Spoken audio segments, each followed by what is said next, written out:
Bawal po mamayin. Thank you. You put the white one, this one. Use the spoon. Oh, you hold this. Put it there. Gently. Good job.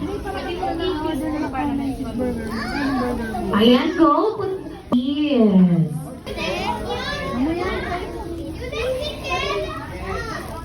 Chop.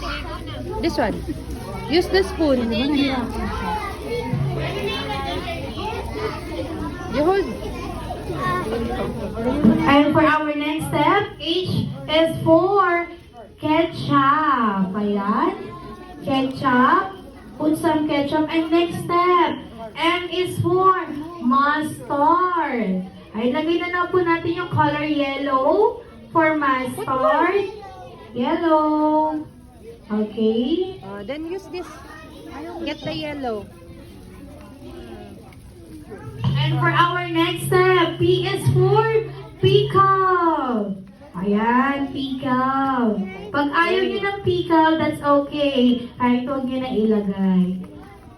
Okay. And for our last step, we're not yet done. You need to top the bun. The bun. This one. Yung bun, yung top, lagay na po natin. And sino na pong tapos? Tutulungan ni Ate Jerlyn mag-wrap. Raise your hand.